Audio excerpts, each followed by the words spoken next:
Okay, forgot. Okay, I will talk about behavior and design of connections between column and foundation with cast-in and post-installed reinforcing bars. Talk has been worked out together with Christoph Marenholz, and I'm from the engineering office Eligehausen and Asmus in Stuttgart and Professor Emeritus of the University of Stuttgart. And Christoph is from Jorda company in Berlin, and he was formerly at the University of Stuttgart where he did his PhD. So I will give a first short introduction. We'll report on tests with column foundation connections, which were done by Christoph in Christchurch. Comparison of the design methods for end anchorages, development lengths, and adhesive bonded anchors. Evaluation of test results, and have some summary and conclusions. So connections with reinforced concrete structural members like column with foundations or beam with column may be done with cast-in or post-installed reinforcing bars. Here in the figures you see some post-installed bars. Usually they are designed using strut-and-tie models, and the tension reinforcement or the compression reinforcement is anchored according to provisions for development lengths, which are given in different codes for reinforced concrete. In the US it's ACI 318-19, in Europe it's EN 1992-4. They are quite similar. The differences between those two codes is about 10%. So this will now explain with these graphs. Next slides I will try to explain the problem. So we have, in this case, we don't have a column, we have walls with a foundation. They are loaded by a horizontal force at the top. That means they introduce a bending moment with a tension reinforcement at the inner side. And then we have this reinforcement from the column going into the foundation, might be either cast in or post installed. Here they are shown straight bars. They might be hook bars or headed bars as well. Then we have, of course, reinforcement in the foundation. Only here the bending reinforcement is shown. If there are stir-ups for shear, they are not shown. So when we design using the strut-and-tie model, then this is a typical strut-and-tie model. The green are the struts, and the red are the ties, and this is a strut-and-tie model for this connection proposed by Kupfer in 2003 and still used worldwide. We have the tie reinforcement, and then we have the struts. And failures can occur either by compression failure of the strut, of the green ones, or by failure of the starter bar, which might be either a steel failure, which we would like to have, or a bond failure, which is a pull-out, and the anchorage length is then designed with using the model for development lengths. When we do the whole thing and post-install the reinforcement, then we might call them either post-installed bars or we might call them bonded anchors. And then we might do the design according to a fastening technique. And then we have, for steel failure, for the starter bars, we have steel failure again. We have combined bond and concrete failure, which we might call pull-out, and where the effective embedment depth, the anchorage length, is calculated according to fastening theory. And then we have concrete breakout. So we don't calculate struts, but more or less we do that for breakout. And when we now have two connections, one here on the left-hand side should be either post-installed or cast-in-place reinforcement, designed using provisions for strut-and-tie models. That means we design the anchorage lengths using development lengths. And at the other side, if we have a steel column connected to a base plate and then connected by bonded anchors, then we design it according to the provisions for adhesive anchors, the so-called concrete capacity model. And if the spacing of these anchors is the same, or the spacing of the bars is the same, embedment depth is the same, the concrete and bond strength is the same, then the capacities we calculate for the two models, for the two connections, should be quite identical. And in the following, I will show that most probably they are not. So in order to check this, Christoph Marnois did some tests in Christchurch, Canterbury University at Christchurch when he was there during a 6 months stay, and I was there at the same time and could see the test. And these were typical column to foundation connections. The foundation was relatively thin because we wanted to have bending cracks in the foundation. The columns, which were prefabricated, were either cast in or post-installed. The reinforcement was post-installed.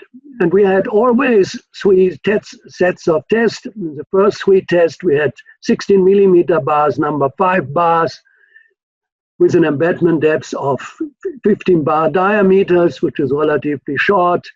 And we did 1 monotonic test, 1 cyclic test, and without hook, and then with post-installed. And one we did monotonic test and always cyclic test with hooks, with cast-in straight bars, and with post-installed straight bars, and the embedment depth was always 240 millimeters, 15 bar diameter.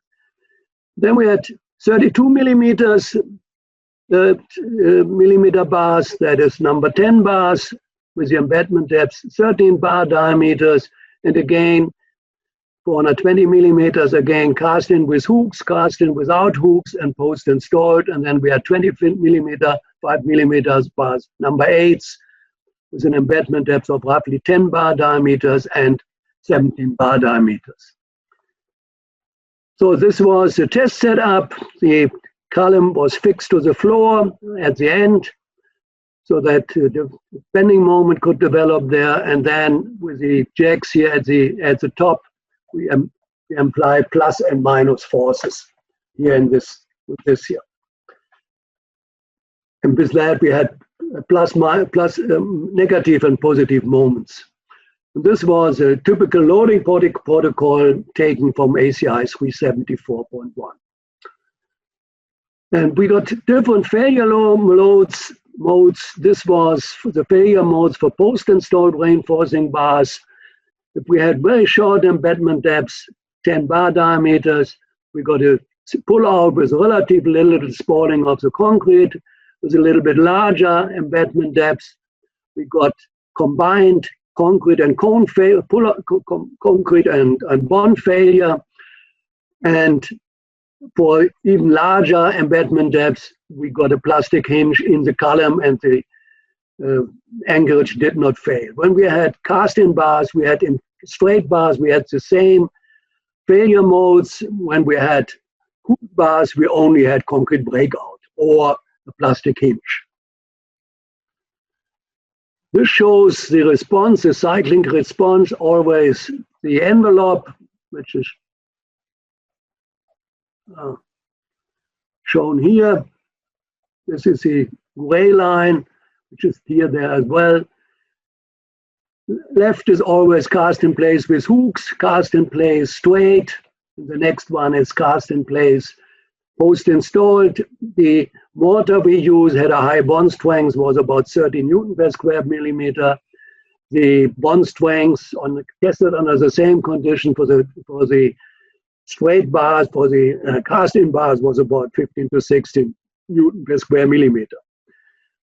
And one can see here that we got yielding of the bars, and we got quite a nice behavior. And there was not much difference between a post-installed and a cast-in-place bar.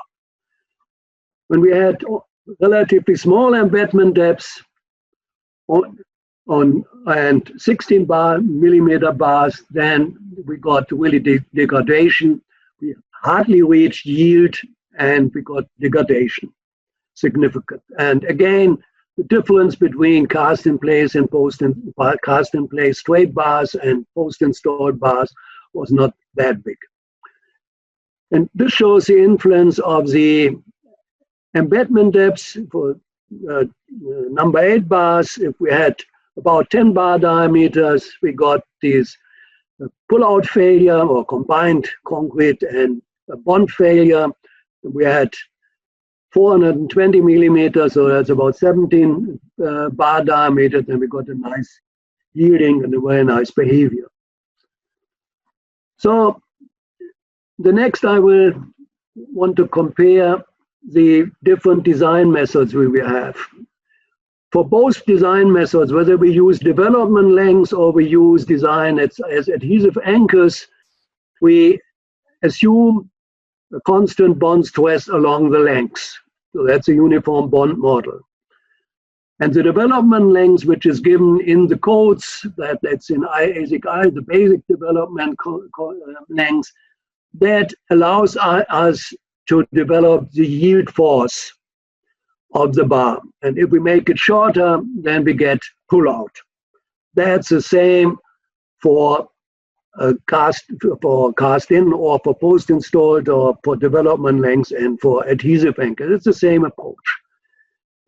When we are for cast-in bars or for post-installed bars, if we design them as cast-in bars, then the developments or splice lengths is based on results of tests with a confined pull-out specimen, which is shown here on the left-hand side, or the Ryland beam test, or the ASTM beam M test. In all these tests, they are designed in such a way that we only can have steel failure or splitting failure or pull-out failure. We can't have a concrete cone failure, that is suppressed. And the design bond strength depends on the concrete strength, the bar diameter, confinement by concrete and reinforcement. For a typical example, for concrete C25, that's 3,600 psi, number 8 bars, and for axial distance, edge distance of 3 bar diameters, axial spacing of 6 bar diameters, which is the maximum value where the bond strength increases, and where it is assumed we get a pull-out failure. The European code gives us a design bond strength of 3.6 MPa, and the ACI gives us about 3.0 MPa. So the difference is not that big.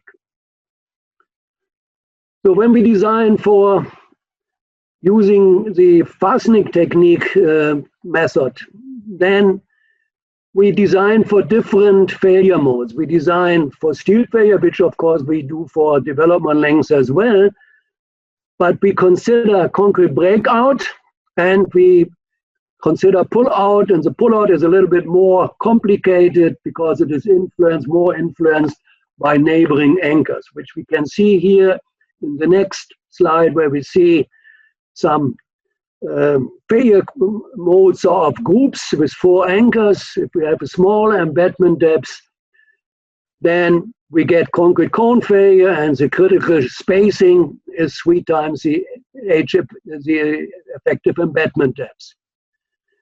If we increase that and get anchorage length to 10 bar diameters, and then we got combined bond and concrete failure, and the critical spacing in this failure mode depends on the diameter and on the bond strength of the mortar. It's about 20 bar diameter if we have a characteristic or the mean bond strength of about 10 megapascal. And if we would increase this embedment depth even more, let's say to 15 bar diameters, then we would have only a very small cone at the top, and the rest of the bar would be pulled out. When we have concrete cone failure, we have a beneficial effect if we have a moment, and in the moment we have a tension force which causes this concrete cone breakout, and we have a compression force. And if the distance between the tension force is the compression force is larger than 1.5 times H effective, then the compression force is at the end of the cone, then of course the compression force has no influence on the failure load. If the distance is smaller, then the compression force will hinder the formation of the cone, at least on one side, and that will increase the concrete cone failure load. We consider that by the factor Cm, and here you see graphs on the vertical axis is shown the factor Cm, which is nothing else than in a moment test with a moment,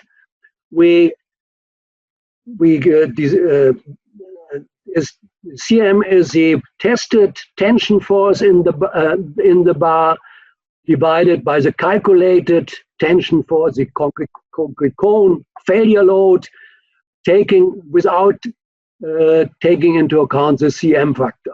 And you can see when you have relatively small distance between the spacing, the internal lever arm, and the H effective is small, then we get quite some increase between 1.5 and 2 with quite some scatter of the results. If we have larger, then we have no influence at all. In Europe, we have taken that into account by this black line, which gives you, when I have a very small, when Z is 0, when the compression force is directly besides the compression force, we get an increase by a factor of 2. One could take, and other proposals are these red lines. So the black line is what we have in Europe. And when we now compare these two design methods, and there's this famous example, it's a picture which was shown Pete Corrado in one of the ACI 349 meetings, where you have a steel plate, very stiff steel plate with, I don't know how many bars, 49 or something like tension bars, which had a length equal to the development length, and that was more or less equal to the depth of the member. And it was assumed that the capacity of this fastening is N times N is the number of tension bars, the yield force of one bar. When you calculate that, assuming that concrete cone failure will occur starting from the end of the anchors, then you get this green line. And the assumption that we would have in ER 1992 or in ACI is the same. We have this black line. You see when you have 15 bars, you have this big difference between the two capacities, and I think Amit will report on test that shows that the calculation for concrete breakout is quite okay. So that means if you have so many bars and use development theory, that's definitely unconservative. But it's some more comparison here with the tension capacity calculated either as development length or as the designed capacity as calculated using development length or bonded anchors. And this is, the calculation was done according to EN 1992-1, but the difference to ACI is not that big. You can see if you have 5 bars, the difference is there, but it's not that big. But if you have 10 bars, you can see there's quite a big difference, the same as I've shown before. So if I compare now the results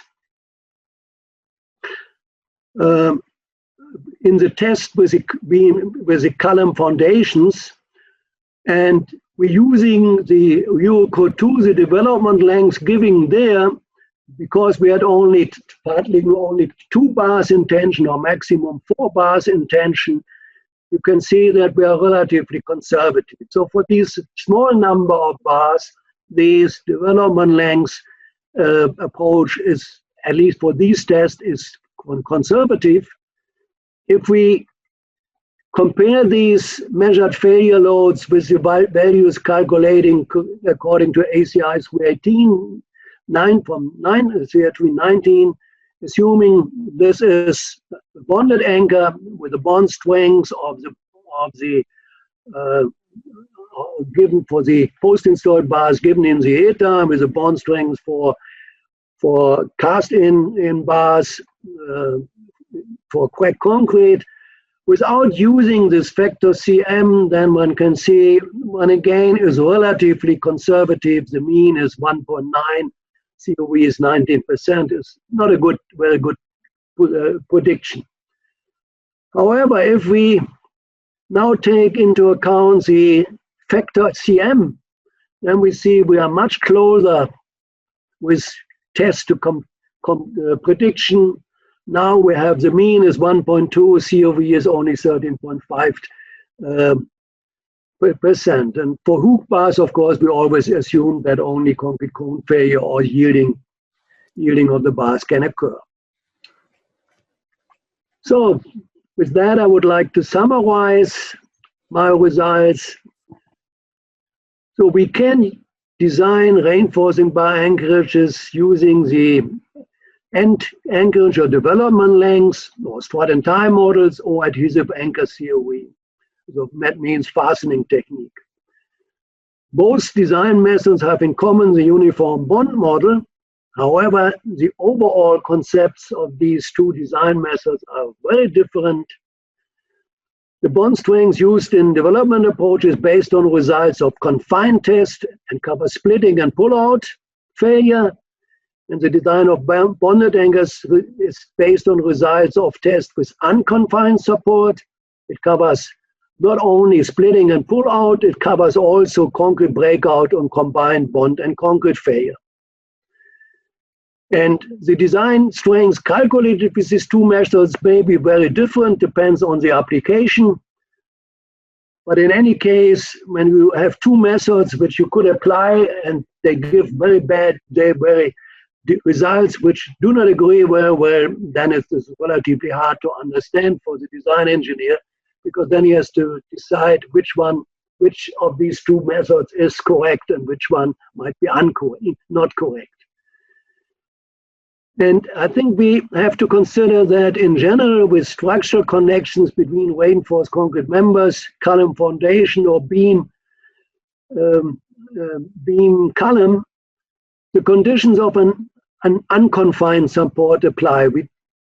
There might be a compression force in the area that hinders the formation of a concrete cone, but it enhances the capacity, but it doesn't completely prevent the formation of a concrete cone.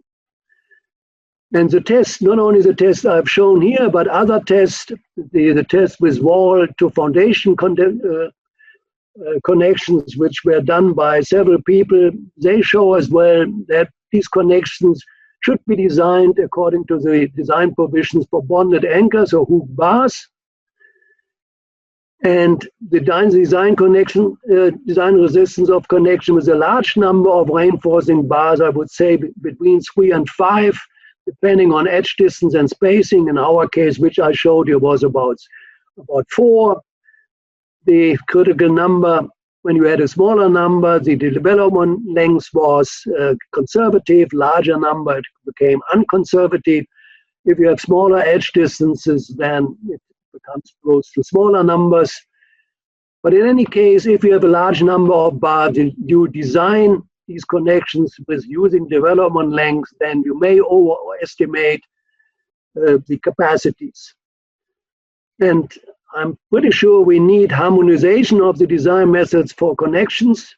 And the aim of this webinar is to come a little bit further in this.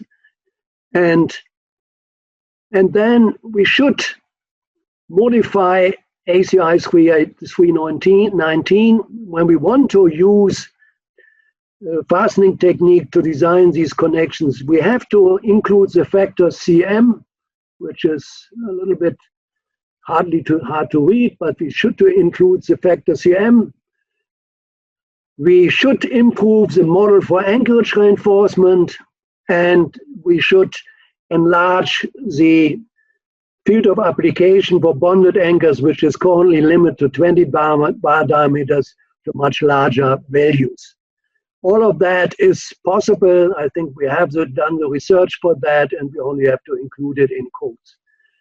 But altogether, I think we still need more research, and we'll hear more of those research today. And I hope that in some years, we really can have a harmonization of these different design methods so that we don't have these big differences in practice and we don't make it hard for the engineers. So thank you very much.